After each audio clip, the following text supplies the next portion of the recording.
பரந்தூர் ப்ராஜெக்டையும் நிப்பாட்டிட்டீங்க. சரி, பரந்தூர் இடத்துல வேற என்ன செய்ய போறீங்க? மீனம்பாக்கத்துல பண்ண போறீங்க. அதுக்கு வாய்ப்பே இல்லை, பக்கத்துல டிஃபென்ஸ் இடம் இருக்கு, இன்னொரு ஏர்போர்ட் கிடையாது. அப்ப மெட்ராஸுக்கு வந்து இறங்குற இன்வெஸ்டர்ஸ் உடைய எண்ணிக்கை குறையும். ஆல்ரெடி 74% போயாச்சு. தமிழ்நாடுடைய எக்கனாமிக் இதே போகுதுங்க. இவங்க என்னன்னா ரீல்ஸ் போட்டு விளையாண்டுட்டு இருக்காங்க. ரீல்ஸ் போட்டாச்சு வந்தாச்சு. ஒரு ஸ்டேட்டுக்கு இவ்வளவு பெரிய இன்வெஸ்ட்மெண்ட் வருது, யாரு என்னன்னு பிரஸ் பீப்புளை பார்த்து கூட சொல்லல. கேட்டா அவங்க யூடியூபுக்கு வீடியோ அனுப்புறாங்க, நாங்க இன்ஸ்டால இதுலயும் போடுவோங்கிறாங்க. சரி, அப்படி என்னதான் யார் யாரெல்லாம் கலந்துக்கிட்டா என்னன்னு பார்த்தா வரவங்க எல்லாம் விஜய்கிட்ட செல்ஃபி எடுக்கிறாங்க. எல்லா பொருளாதார நிபுணர்களும் சொல்லியிருக்காங்க 74% தமிழ்நாட்டுக்கு டிஃபீட் ஆயிடுச்சுக்கிறாங்க. எத்தனாவது இடத்துல இருந்தோம்? 6ஆவது இடத்துல இருந்து 16 இடத்துக்கு போயிட்டோம். இதை பொருளாதார நிபுணர்கள் சொல்றாங்க. கட்சியை விடுங்க, கட்சியே எடுக்காதீங்க. எல்லா வளங்களும், எல்லா வாய்ப்புகளும், எல்லா முதலீடுகளும் போகுது. 1 லட்சம் தமிழ்நாட்டு இளைஞர்களுக்கான வேலை வாய்ப்பு போயிடுச்சு. நீங்க கொடுக்குறதா சொன்னது 6, இப்ப 3 தான் வருது. அதுவும் 2.5 லட்சம் ரூபாய் ஆண்டு வருமானம் இருக்கணுங்கிறீங்க. அப்ப சம்பளம் வந்து 21,000 தான். இப்போ சராசரி வருமானத்துக்கும் குறைவா இருக்கவங்க ரேஞ்சுக்கு தான் வரீங்க. இந்த கவர்மெண்ட் வந்ததுக்கு அப்புறம் நிறைய பஸ்ஸை குறைச்சிட்டாங்கன்னு விமர்சனம் வந்துச்சா? பெண்களுக்கான இதுல நிறைய பஸ்ஸை குறைச்சு பெண்கள் புலம்புனாங்க, முத மாதிரி பஸ் ஃப்ரீக்வெண்டா இல்லைன்னு. சரி, இப்ப நீங்க அதை சரி செஞ்சிருக்கீங்களா? ஸ்டாலின் சார் டாக்ஸ் 13 லட்சம் கோடியை போட்டாங்க. நாங்க இப்ப ஸ்டாலின் சார் வீட்டுல சும்மா தானே இருக்காரு, முதலமைச்சரா இல்ல. அந்த 13 லட்சம் கோடி இன்னும் ஸ்டாலின் வீட்டுக்கு தான் போயிட்டு இருக்கா? அப்ப அந்த 13 லட்சம் கோடி எங்க? அப்ப நீங்க சொன்னது போய் 13 லட்சம் கோடி எங்க சார்? பேரும் 6 முதல் 60% வரை ஆடி தள்ளுபடியுடன் சூப்பர் சரவணா ஸ்டோர்ஸ், சென்னை, மதுரை, கோவை. பேர்லை நேருக்கு வணக்கம். இன்றைய நேர்காணலில் ஊடகவியலாளர் ஜீவசகாப்தன் அவர்கள் இருந்திருக்கிறார். அவரோடு பேசலாம். வணக்கம் சார். இன்னைக்கு 110 விதியின் கீழே முதலமைச்சர் விஜய் அவர்கள் 3 அறிவிப்புகளை வெளியிட்டிருக்காரு. ஒன்று பார்க்கும்போது பரந்தூர் விமான நிலையம் ரத்து செய்யப்படுகிறது அப்படிங்கிற விஷயத்த சொல்றாரு. இன்னொரு பக்கம் 6 கேஸ் சிலிண்டர் வழங்கப்படுவதா சொன்னாங்க, ஆனா 3 கேஸ் சிலிண்டர்கள் இலவசமாக வழங்கப்படும் அப்படின்னு சொல்லி இன்னைக்கு அறிவிச்சிருக்காரு. அதுலயுமே 2.5 லட்சத்துக்கு கீழே யார் சம்பாதிக்கிறாங்களோ அவங்களுக்கானது அப்படிங்கிற விஷயத்த சொல்றாரு. இதன் மூலமா 1,30,00,000 குடும்பங்கள் பயன்பெறும் அப்படிங்கிற விஷயத்த சொல்லியிருக்காரு. இன்னொரு பக்கம் மகளிர் விடியல் பேருந்து திட்டத்தை வந்து எக்ஸ்டெண்ட் பண்ணியிருக்காரு. அதுல வந்து எஸ்சிடிசியை தவிர்த்து மற்ற பேருந்துகள், புறநகர் பேருந்தாகட்டும், மாநகர்களை ஓடக்கூடிய டீலக்ஸ் பேருந்துகள், எல்எஸ்எஸ் பேருந்துகள் எல்லாத்துலேயுமே மகளிர் இலவசமாக பயணம் செய்யலாம். இதுல திருநர்களும் அடங்குவார்கள் அப்படிங்கிற விஷயத்த அறிவிச்சிருக்காரு. இதுல பரந்தூர் விமான நிலையத்தை பொறுத்த வரைக்கும் தங்கம் தென்னரசு அவர்கள் பல்வேறு கேள்விகளை கேட்டிருக்காரு. ஏற்கனவே 90% நிலங்கள் வந்து கையகப்படுத்தப்பட்டாச்சு. அந்த நிலத்தை என்ன பண்ண போறீங்க? ஏன்னா நில கையகப்படுத்துதல் சட்டத்தின்படி எதுக்காக வாங்கப்பட்டதோ அதுக்காக தான் பயன்படுத்தணும். இப்போ அந்த நிலத்தை வந்து திருப்பி கொடுக்க போறீங்களா? எதுக்காக பயன்படுத்த போறீங்க? மற்ற திட்டத்துக்கு பயன்படுத்தினால் அது மக்களுக்கு பாதிப்பை ஏற்படுத்தாதா? அப்படிங்கிற பல்வேறு கேள்விகளை கேட்டிருக்காங்க. இந்த விஷயங்களை எப்படி பாக்குறீங்க? இல்ல, இந்த பரந்தூர் திட்டத்தை பொறுத்த வரையும் சட்டப்படி நாங்க ஒரு வளர்ச்சிக்காக, ஒரு தொழிற்சாலைக்காக நாங்க ஒரு இடத்தை கைப்பற்றுறோம் அப்படின்னு ஒரு சட்டத்துல இருந்து அவங்க பண்ணாங்கன்னா அந்த நிலத்தை அதுக்காக தான் பயன்படுத்தணும். வேற எதுவும் தனிப்பட்ட விவகாரத்துக்கோ வேற யாருக்காகவும் அதை பயன்படுத்தக்கூடாது. வேற யாருக்காகவும் வாடகைக்கு விடுறதோ லேண்டு கட்டுறது மாதிரி இருக்கக்கூடாதுங்கிறதுக்காக தான் இது. ஏன்னா அது நாங்கள் ஒரு மக்கள் வளர்ச்சிக்காக, ஒரு திட்டத்துக்காக, அந்த ப்ராஜெக்டுக்காக அந்த லேண்டை எடுத்துருக்கோம்னு சொல்லியிருந்தா அதை செஞ்சே ஆகணும். இப்போ இவங்க அதுக்கு இல்லைன்னு திட்டத்தை கைவிட்டாங்கன்னா அப்போ அந்த லேண்டை நீங்கள் என்ன பண்ண போறீங்க அப்படிங்கிற ஒரு கேள்வி இருக்கு. அது மட்டும் இல்லை, லேண்டை கையெழுத்து போட்டு வாங்கி பல பேர்கிட்ட வந்து அந்த இழப்பீட்டு தொகையெல்லாம் கொடுத்துருக்கிறதா சொல்றாங்க. இப்போ இந்த இழப்பீட்டு தொகையை அவங்கள்ட்ட திருப்பி வாங்குவீங்களா? அதெல்லாம் கொடுங்கன்னா அது நடக்கிற காரியமா? மக்கள்கிட்ட பணத்தை கொடுக்கலாம், நீங்க உங்களுக்கு கொடுத்த பணத்தை கொடுங்க அப்படின்ட்டு லேண்டை திருப்பி அவங்கள்ட்ட இது பண்ணி கொடுக்க போறாங்களா? என்ன செய்ய போறாங்க அப்படிங்கிறதுக்கு வேற எதுக்காவது பயன்படுத்த போறதுன்னா அப்ப பயன்படுத்தினா அப்ப விவசாய நிலம் பாதிக்கப்படாதா? அப்ப ஒரு லாஜிக், ஒரு விஷயத்த ஒரு அரசு செய்யும் போது இதனை அடுத்து என்ன செய்ய போறோங்கிற தொலைநோக்கு பார்வையோட செஞ்சாதான் அது வந்து பலன் அளிக்கக்கூடியதா இருக்கணும். அப்படி சிந்திக்கக்கூடியவங்க தான் அரசாவும் இருக்க முடியும். இதனால யாரு பலன், என்ன நடக்கும், ஏது இந்த பரந்தூருங்கிற கான்செப்டை வந்து அவங்க எப்படி நியாயப்படுத்துறவங்க சென்னை வளர்ந்து கொண்டு வருகிறது. சென்னை 3வது இடத்துல இருக்கு விமான அதிக எண்ணிக்கையில். இல்ல 3ல இருந்து 5க்கு போனதா இப்ப தங்கம் தென்னரசு சொல்றாரு. இப்ப சொல்லியிருக்காரு. 3வது இடத்துல இருந்தது. ஏன் 5க்கு போச்சு? பக்கத்துல ஆந்திராவும் பெங்களூர்லயும் விமான நிலையங்கள், அங்க குப்பத்துல விமான நிலையம் வரப்போகுது. ஆந்திராவில் சந்திரபாபு நாயுடு தொகுதி. அவன் பெங்களூர்ல இன்னொன்னு கட்ட போறான். சரி, ஓசூராது கட்டுவோம் பார்த்தா ஓசூரும் நம்ம கட்டல. இப்ப தமிழ்நாடு வந்து வேற லெவல் ஏரியாங்க. இது நம்ம இங்க இருக்கோம். நீங்க வந்து நம்ம வந்து இனிமே மேல மேல பறக்கிறத பத்தி தான் யோசிக்கணும். தமிழ்நாடு வந்து ஒப்பிடுவது எதோட ஒப்பிடுவீங்க? நீங்க எந்த மாநிலத்தோடய ஒப்பிட முடியாது. இதை நீங்க வந்து ஐரோப்பியாவோட மட்டும்தான் ஒப்பிட முடியும். ஐரோப்பாவில் உள்ள மாகாணங்களுடன் ஒப்பிடக்கூடிய கல்வி, பொருளாதார, சமூக குறியீடு கூடிய ஒரு மாநிலங்க இது. இங்க வந்து இன்னும் சென்னையில ஒரு விமான நிலையம் தான் இருக்கு அப்படிங்கிறப்ப நம்ம இன்வெஸ்டர்ஸ் வந்து போறதுக்கு நேரம்லாம் கவனிப்பாங்க. ஏர்போர்ட்ல இருந்து அந்த இடத்துக்கு போறதுக்கு எவ்வளவு நேரம் முதற்கொண்டு அவன் கவனிப்பான். இன்வெஸ்டர்ஸ் வந்து போறதுல இருந்து அது எப்படி போகணும்னு. அதனால பரந்தூர் மாதிரி ஏரியாவை அவங்க தேர்ந்தெடுத்தது காரணம் அது ஒண்ணு. இப்ப அவன் வந்து ஆந்திராக்காரன் குப்பத்துல கட்ட போறான். இவன் கன்னடத்துல அவனுங்க பெங்களூர்ல 2வது இது பண்ணிட்டாங்க. ஓசூர்லயும் நமக்கு கிடையாது. அப்ப எளிமையாக அந்த பகுதியில் தொழில் செய்ய தமிழ்நாட்டு பார்டர்ல இருக்கவங்க கூட பெங்களூர் போயிடுவான். இந்த பார்டர்ல இருக்கவே ஆந்திரா போயிடுவான். ஏற்கனவே இன்வெஸ்டர்ஸ் 74 விழுக்காடு ஆந்திராவுக்கு போயாச்சு தொழில். இதை நாளா தொடர்ச்சியா பேசிட்டு வரேன். வந்ததுல இருந்தே ஆந்திராவுக்கு போயிருச்சு. அது எவ்வளவு பெரிய நம்ம தமிழ்நாட்டினுடைய பொருளாதார இறையாண்மை அதுல பாதிக்கப்படுது. ஒரு தமிழ்நாடுடைய எக்கனாமிக் இதே போகுதுங்க. இவங்க என்னன்னா ரீல்ஸ் போட்டு விளையாண்டுட்டு இருக்காங்க. ரீல்ஸ் போட்டாச்சு வந்தாச்சுன்னு. சரி, இவங்க ஒரு முதலீட்டாளர் மாநாடு நடத்தினாங்க. 1,20,00,000 கோடியா 1,20,00,000 ஏதோ வந்துருச்சு. 1,00,000 கோடி.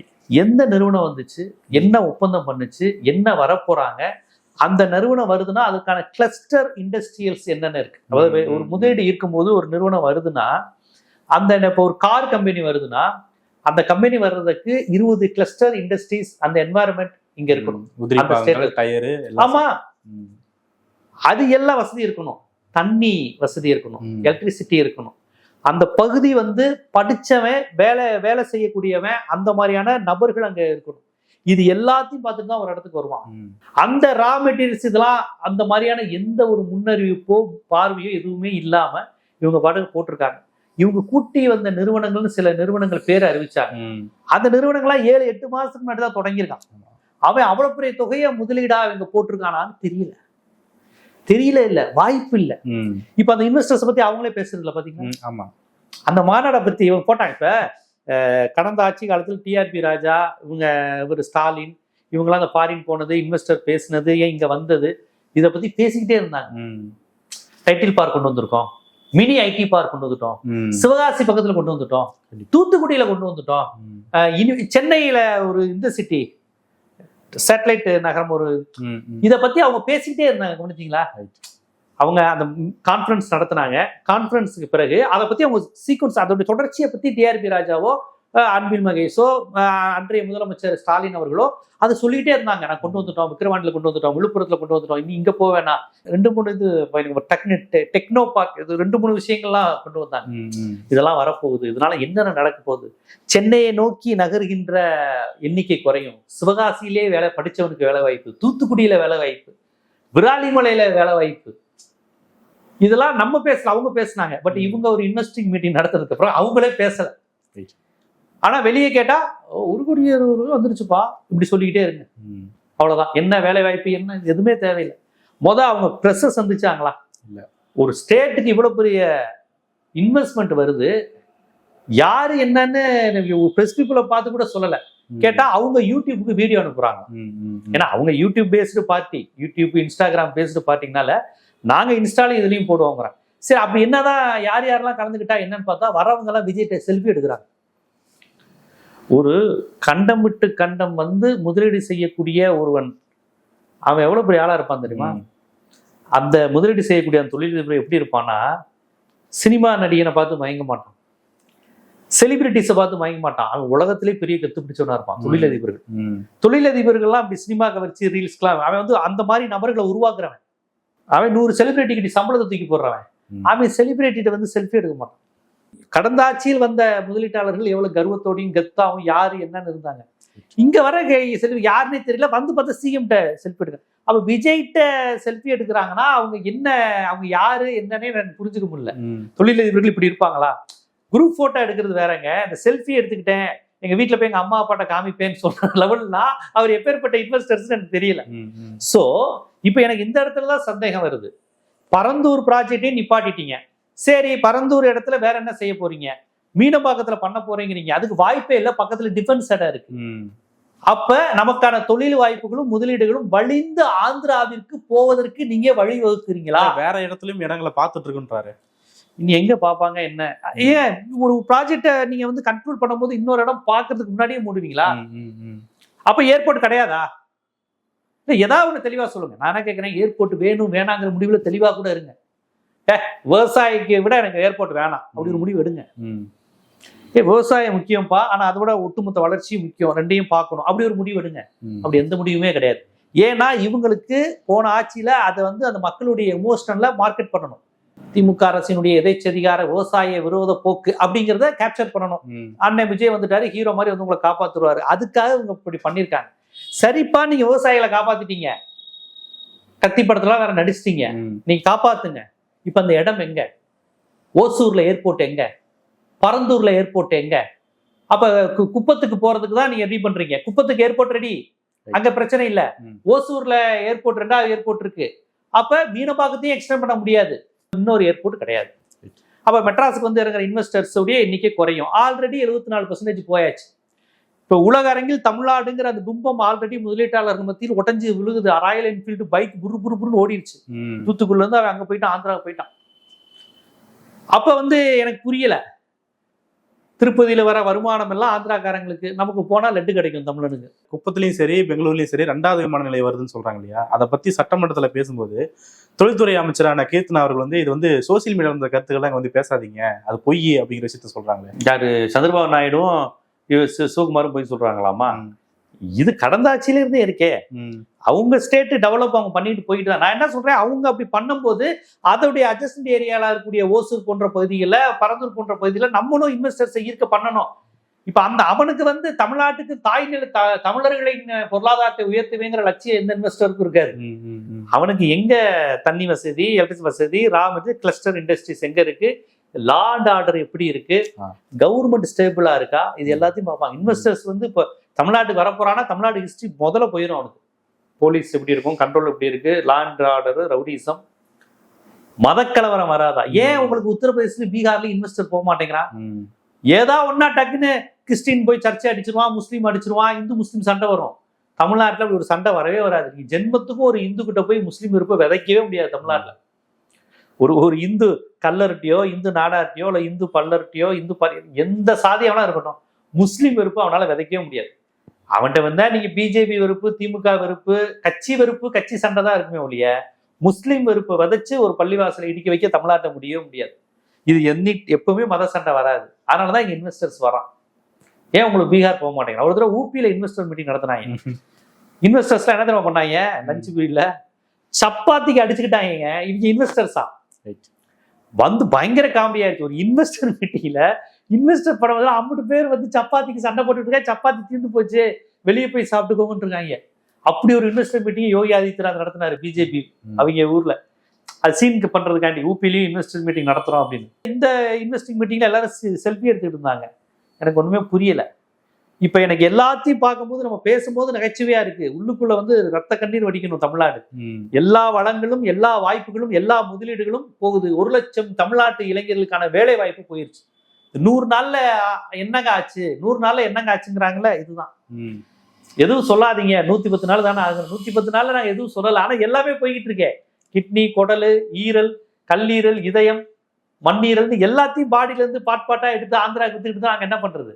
சோ ஆந்திராக்காரங்களுக்கு துட்டு மேல துட்டு வருது. இந்த தமிழ்நாடு அரசு புதிதாக அமைந்ததில் இருந்து ஆந்திராக்காரனுக்கு நல்ல துட்டு வருது. ஆந்திரா மாநிலம் சந்திரபாபு நாயுடுக்கு அவ்வளவு சந்தோஷம். நீங்க இதை சொல்றீங்க. ஆனா இந்த 100 நாள் ஆட்சியில எது பெரிய வெற்றின்னு கேட்டா இந்த பரந்தூர் விமான நிலையத்தை ரத்து பண்ணதான் பெரிய வெற்றின்னு அவங்க ரீல்ஸ் போட்டுருவாங்க. அந்த ஏகனாபுரத்துடைய போராட்டக்குள்ள இருக்கக்கூடிய தலைவர் பேசுறாரு. ஐயா இருக்கட்டுங்க, நான் மகிழ்ச்சி, நான் அதைத்தான் சொல்றேனே. ஆனா என்னுடைய கேள்விகளுக்கு நீங்க பதில் சொல்லுங்கிறேன். எனக்கு ஏர்போர்ட் வேணுங்க. தமிழ்நாடு, அதான் சொல்றேனே, தமிழ்நாடு வந்து இன்னைக்கு நீ விவசாயம் முக்கியம், விவசாயிகள் முக்கியம், நான் அதை மறுக்கவே இல்லை. ஆனா விவசாய வீட்டு பிள்ளை இன்னைக்கு போராடிக்கிற விவசாய வீட்டு பிள்ளை ஐடி, எம்என்சி, அமெரிக்கான்னு வேற லெவல்ல இருக்கிறான். நம்ம வந்து சாதாரண மாநிலம் இல்லைங்க. நமக்கு ஏர்போர்ட் கேட்கிற இடத்துலதான் இருக்கோம். நம்ம தமிழ்நாடுங்கிறது கிராம பகுதி கிடையாது. தமிழ்நாடு வந்து பெரும்பாலும் மிடில் கிளாஸ் பீப்புளும் நகர்முகம் ஆயிட்ட பகுதி. தமிழ்நாட்டுல கிராமமே கிடையாதுங்க. இப்ப தமிழ்நாட்டுல கிராமமே கிடையாது. நீ கிராமம்லாம் வட இந்தியாவில தான் பார்க்கணும், இல்லைன்னா கர்நாடகாவில இருந்து மகாராஷ்டிரா போற வழியில தான் பார்ப்பீங்க. தமிழ்நாட்டுல கிராமமே கிடையாது. சீரியஸா. எது கிராமம்? உஸ்லம்பட்டி கிராமமா, ஆண்டிப்பட்டி கிராமமா, நக்கலப்பட்டி கிராமமா, கருமாத்தூர் கிராமமா? அங்க போனா உங்களுக்கு சென்னையில இருக்க எல்லா வசதியும் இருக்கு. கருமாத்தூர்ல யாராவது 10ஆம் கிளாஸோட படிப்பு நிப்பாட்டின இளைஞரை நீங்க காமிக்க முடியுமா? அது ஒரு எல்லாருமே மினிமம் டிகிரிங்க. பெண்கள் சாதாரண வீட்டு பெண்கள் டீச்சர் ட்ரைனிங் முடிச்சிருக்காங்க. எந்த பெண்ணும் டிகிரி முடிக்காம இல்ல. எந்த இன்டீரியர் வில்லேஜ் வேணா போய்க்கோங்க நீங்க. ராமநாதபுரம், மதுரை, விழுப்புரம், விக்கிரவாண்டி, காஞ்சிபுரம், உள்ள ஒரு வர்ற பட்டிக்காடு போவோங்க. வயசான பெருசுக்கு 2 பேரும் இப்படி இருக்குங்க. அந்த காலத்துல நான் 7ஆம் கிளாஸ்ன்னு பையன் டிகிரி முடிச்சிருப்பான், பொண்ணு அப்படின்னு. சோ இப்ப வந்து நீங்க வந்து கிராமப்புறங்கள் நிறைந்த மாநிலம் அல்ல தமிழ்நாடு, நகர்ப்புறமான மாநிலம்.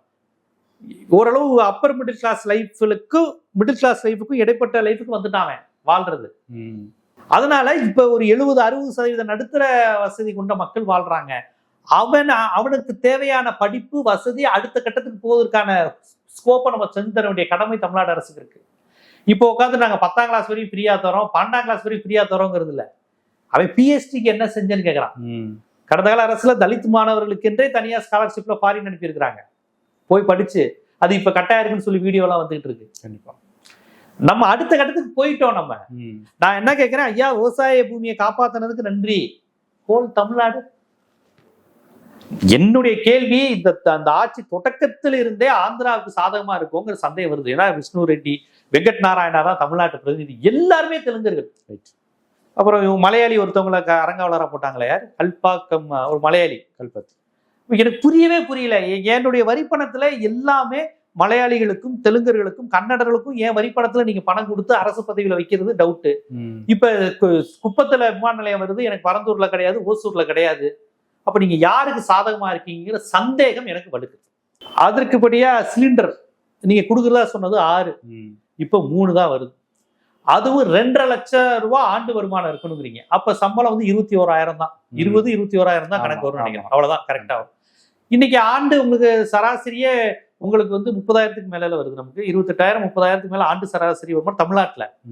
மாச சம்பளம் 28,000ங்கிறது சராசரி ரேஞ்சில் வந்துருதே. இப்போ சராசரி வருமானத்துக்கும் குறைவா இருக்கும் ரேஞ்சுக்கு தான் வரீங்க. அப்ப அது என்ன பெரிய பயனாளிகளை தந்துற போது, ரேஷன் கார்டை பயன்படுத்துற எல்லாருக்குங்கிற மாதிரி ஒரு கணக்குல கூட வைக்கலாம். அப்ப பயனாளிகள் இது. கடந்த முறை அந்த 1000 ரூபாய் கொடுத்தப்ப அதுனா தகுதி உள்ள பெண்கள், ஐயோ உன்னைய பெண்களே இல்லைன்ட்டாங்களா, நீ 1000 ரூபாய் வாங்கலாம் சொல்லி இது போட்டாங்க. கவனிச்சிங்களா? 1000 ரூபாய் எல்லாருக்கும் கொடுக்கல, 1000 ரூபாயா முதல் 1000 ரூபான்னு சொன்னாங்க, அப்புறம் தகுதியுள்ள பெண்கள்ட்டாங்க. நீங்க இதை அறிவிக்கும் போதே இவ்வளவு இது இருக்கே. நீங்க முதல்ல என்ன சொன்னீங்க உங்க வாக்குறுதியில? 6 சிலிண்டர் எல்லா பெண்களுக்கும், எல்லா குடும்பத்துக்கும். ஆமா. இப்ப இது என்ன 25 ஆண்டுக்கு 2.5 தான் வருதுன்னா அப்ப என்ன கணக்கு? நீங்க சொன்ன எதுவுமே நடக்கலையே. அதுதான் இது. அதாவது திமுக அதிமுக எதுவுமே சரியில்லை, நாங்க எல்லாத்தையும் செஞ்சிருவோம். இப்போ கட்சியா இருக்கும்போது அந்த விமர்சனத்தை வைக்காங்க, இப்போ கவர்மெண்ட்டுக்குள்ள நுழைஞ்ச பின்னாடி அவங்களுக்கு அந்த ரியாலிட்டி புரியுது, அதனாலதான் இப்படி சுருக்குறாங்கன்னு பார்க்க முடியாதா? ரியாலிட்டி புரியுதுன்னா அப்புறம் எதுக்கு பேசணும்? இப்ப நீங்க இந்த ரியாலிட்டியை சொல்லி ஓட்டு வாங்கலையே, நீங்க உருவாக்குன உட்டோப்பியன் வேல்ட சொல்லி தானே ஓட்டு வாங்கினீங்க. 6 சிலிண்டர் வரப்போகுது. இந்த உட்டோப்பியன் வேல்ட சொல்லி அப்புறம் 2,500 ரூபாயா, 2,500 ரூபா இதையெல்லாம் சொல்லி தானே வந்துச்சு. அப்புறம் இந்த தாய்மாமன் இதுலயே ஏகப்பட்ட டிஸ்பியூட் ஓடுதே. ஃபுல்லா மலையாளிகள் கொடுக்க போறாங்களாமே, அதையும் ஜோயாலுக்காசு ஃபுல்லா மலையாளிகளுக்கான கான்செப்ட். அது 1 பைசால கொடுக்குறாங்க. இதனால என்ன லாபம்னு கேட்டா ஒருத்தர் சொல்றாரு, சார் அந்த ஜோயாலுக்காஸ் வந்து நல்லா பிராண்ட் ஆகணும் சார், எத்தனை பேர் வீட்டுல ஜோயாலுக்காஸ் போகிறாங்க. ஜோயாலுக்காஸ் ஒவ்வொரு வீட்டுக்கும் போறதுங்கிறது தான் தமிழக அரசினுடைய பணியா? ஜோயாலுக்காஸ்ங்கிற ஒரு கேரளா கம்பெனி தமிழ்நாட்டுல உள்ள பிராண்ட் ஆகணும், ஜோயாலுக்காஸும் பிராண்ட் ஆகணுங்கிறது தான் தமிழ்நாடு அரசுடைய வேலையாங்கிறேன் நான். எவ்வளவு சீப்பா கிடைச்சது என்னென்னமோ சொல்றாங்க. எனக்கு நமக்கு அப்படியே மண்டையே குழம்புது. என்ன தமிழர்களை என்ன நடக்க போகுது? இது இவ்வளவு வெளிப்படையா வெளிமாநிலத்தோட கையில பொருளாதாரத்தை அள்ளி கொடுக்குறோமோ, எனக்கு அதுதான் பயம். எனக்கு கட்சியெல்லாம் விடுங்க, திமுக தவேக அதிமுகன்னு, இது இதுவரை இல்லாத அளவுக்கு வெளிமாநிலத்தோட கையில் பொருளாதாரம் போகுதுங்க. பொருளாதாரம் போகுது, ரொம்ப ஆபத்து. தமிழ்நாட்டில் வசிக்கக்கூடிய அனைவருக்கும், அனைத்து சாதியினருக்கும். நான் தெலுங்கு கன்னடம்னா தமிழ்நாட்டுக்குள்ள பேசுறவங்கள நான் சொல்லலை. இங்க தெலுங்கு செட்டியார் இருக்காங்க, நாயுடு இருக்காங்க, ரெட்டியார் இருக்காங்க, அவங்க வந்து தமிழ்நாட்டுக்குள்ளதான் இருக்கிறாங்க. இது அவங்களுக்கும் பாதிப்பு தான். தமிழ்நாட்டுல வாழக்கூடிய நாயுடு ரெட்டிக்கும் சேர்த்துதான் அது பாதிப்பு. ஏன்னா ஆந்திரா ஸ்டேட், அது ஸ்டேட், புரியுதுங்களா? அங்க உள்ள உங்களுக்கு தான் போக போகுது. இங்க வாழக்கூடிய நாயுடு ரெட்டியாருக்கு ஒண்ணுமே கிடையாது. அவன் இங்கதானே இருக்க போறான், மதுரையில தான் இருப்பான், கோயம்புத்தூர்ல இருக்கான். அவன் வந்து இங்க உள்ள எல்லாரோடையும் கலந்து தானே இருக்கிறான். அவனும் தமிழ்நாட்டுக்காரன் தானே. காவிரி தண்ணி வரலன்னா அவனுக்கு தானே வராது. நான் சொல்ற அரசியல் புரியுதுங்களா? இது வந்து ரொம்ப ஆபத்து. தமிழ்நாட்டில் இருக்கக்கூடிய வசிக்கக்கூடிய தமிழ்நாட்டை நேசிக்கக்கூடிய அனைவரும் வருத்தப்பட வேண்டிய ஏங்க வேண்டிய விஷயமா அதை நான் பார்க்கிறேன். ஸோ இப்படியாக தாய்மாமனு சிலிண்டர் 6 தருவேன்ட்டு 3 அதுவும் எல்லாருக்கும் தருவேன்ட்டு இப்ப 2.5 லட்சம் தான் வருமானம் நியமிச்சா, அப்ப நீங்க உருவாக்குன உட்டோப்பியன் வேர்ல்டு கற்பனைவாத உலகம்ங்கிறது பொய்யுங்கிறது உடையுது இல்ல. அதை சொல்ல வேண்டிய நேரத்துல ஏதோ 6க்கு 3 கொடுத்துட்டாரேன்னா இது என்னது? இது இல்ல மக்கள் அப்படித்தானே பாப்பாங்க, அவங்களால முடியல பாப்பாங்க, இல்ல ரீல்ஸ் போட்டு பார்க்க நம்ப வைப்பாங்க எல்லாத்தையும். பாத்தீங்களா பாத்தீங்களா அப்படின்னு. இன்னைக்கு வரையும் ஆந்திராக்கு 74% போனதுக்கு நேர்மையான பதில் வந்திருக்கா? இல்ல, சும்மா வருது, சோசியல் மீடியால வருது. அது எப்படி சோசியல் மீடியால வரும்? எல்லா எக்கனாமிஸ்ட் பொருளாதார நிபுணர்களையும் நான் அழைக்கிறேன், நானே அவங்களுக்கு நிரூபிக்கிறேன். ஒரு பொருளாதார நிபுணர் அப்படி போகலன்னு சொன்னா கூட நான் சாரி கேட்டுக்கிறேன், sorry sir, CM sir sorry. எல்லா பொருளாதார நிபுணர்களும் சொல்லியிருக்காங்க 74% தமிழ்நாட்டில் டிஃபீட் ஆயிடுச்சுங்கிறாங்க. எத்தனாவது இடத்துல இருந்தோம்? 6வது இடத்துல இருந்து 16 இடத்துக்கு போயிட்டோம். இத பொருளாதார நிபுணர்கள் சொல்றாங்க. கட்சியை விடுங்க, கட்சியே எடுக்காதீங்க. பொருளாதார நிபுணர்கள், தொழில்நுட்ப வல்லுநர்கள் என்னென்ன சொல்றாங்க பேசுறாங்க, அதுல இருந்து பேசுவோம். நம்ம கட்சியை விடுங்க. திமுக கொடுத்துச்சா அதிமுக கொடுத்துச்சா விடுங்க. நீங்க கொடுப்பேன்னு சொன்னீங்களா, கொடுத்தீங்களா? ஏன் அவங்க ஆட்சியோட இது ரொம்ப மோசமா போகுது அப்படிங்கிற எனக்கு கோபம் வருமா இல்லையா? அப்புறம் என்னது வெற்றி பயணம் திட்டம், அதுலயும் பாத்தீங்கன்னா நீங்க என்ன சொன்னீங்க? எல்லா பஸ்ஸும் எல்லா இதுவும் நீங்க இப்ப ஏசி பஸ் கிடையாது. மாவட்டம் டு மாவட்டம்னா நீங்க புறநகர் பேருந்துனா ஒரு மாவட்டத்துல எல்லையிலிருந்து இன்னொரு மாவட்டத்தின் எல்லை வரையும் புறநகர் பேருந்து போகாது.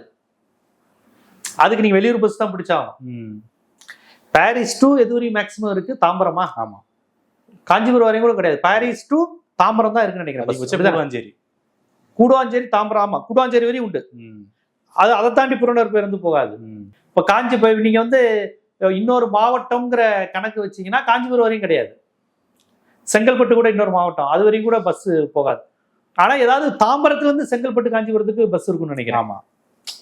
அப்ப எப்படி பார்த்தாலும் உங்களுக்கு வந்து அது என்ன கணக்கு வரும்? மதுரை மாவட்டத்திலிருந்து நீங்க திண்டுக்கல் தேனி மாவட்டம் வரையும் போகலாம் அப்படின்னா எந்த மதுரை மாவட்டத்துல இருந்து போவீங்க நீங்க? மதுரை உசிலம்பட்டியும் மதுரை மாவட்டம் தான், உங்களுக்கு ஒத்தக்கடையும் மதுரை மாவட்டம் தான். அப்ப எந்த கணக்குல இருந்து வரும்? நீங்க உசிலம்பட்டியில இருந்து ஆண்டிப்பட்டி போன நான் 2 மாவட்டம் போயிட்டேன்னு கணக்கு வைக்க முடியாதுல்ல. நான் மதுரை மாவட்டத்தில இருந்து தேனி மாவட்டம் சென்று நடந்தே போயிடுவானே. நக்கலப்பட்டியில இருந்து ஆண்டிப்பட்டிக்கு அவன் நடந்தே போயிடுவானே. கர்மாத்தூர்ல இருந்து செல்லம்பட்டிக்கு நடந்தே போற மாதிரி இதெல்லாம் போயிடுவாங்களே. அதனால இப்ப நீங்க பாத்தீங்கன்னா நீங்க சொல்லுகின்ற விஷயங்கள் தான் அப்படி மயக்கத்தை தருது. பெண்களுக்கான விலையில்லா பயணம்ங்கிறத திமுக தந்துச்சு. நீங்க அதுல இருந்து என்ன பெருசா இப்ப அடுத்த கட்டம் தந்துட்டீங்க? இந்த கவர்மெண்ட் வந்ததுக்கு அப்புறம் நிறைய பஸ்ஸை குறைச்சிட்டாங்கன்னு விமர்சனம் வந்துச்சா? ஆமா. பெண்களுக்கான இதுல நிறைய பஸ்ஸை குறைச்சு பெண்கள் புலம்புனாங்க, முத மாதிரி பஸ் ஃப்ரீக்வெண்டா இல்லைன்னு. சரி, இப்ப நீங்க அதை சரி செஞ்சிருக்கீங்களா? இப்ப சரி செஞ்சிருக்கீங்களா? ஏசி பஸ்ல இப்ப கிடையாது, எஸ்சிடிசில கிடையாது. அப்ப அங்க பெண்கள் போகக்கூடாது. அப்ப அதுக்கு தவிர்த்து வரையும் பெண்கள் வெயிட் பண்ணணும்.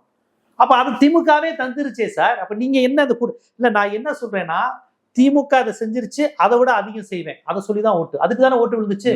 திமுக செஞ்சதை விட கூட இப்ப திமுக செஞ்சதுதான். அப்ப என்ன சொன்னீங்க? 6 சிலிண்டர் கொடுப்பாரு எல்லா குடும்பத்துக்கும், 3 சிலிண்டர் தான், அதுவும் எல்லா பெண்களுக்கும் இல்லை. அப்ப அது எல்லாமே இதுதானே. இப்ப நீங்க என்ன சொல்றீங்க? ஏதோ பணம் இல்லை அப்படிங்கிறது அது ஒரு கஜானா காலி. அதுவும் சயின்டிபிக்கா தப்பு. கஜானா காலி ஆகாது. சரி, கஜானா காலிக்கு என்ன சொன்னீங்க? கடன் வாங்கி அவங்க குடும்பத்துக்கு கொடுத்துட்டாங்கிறீங்க.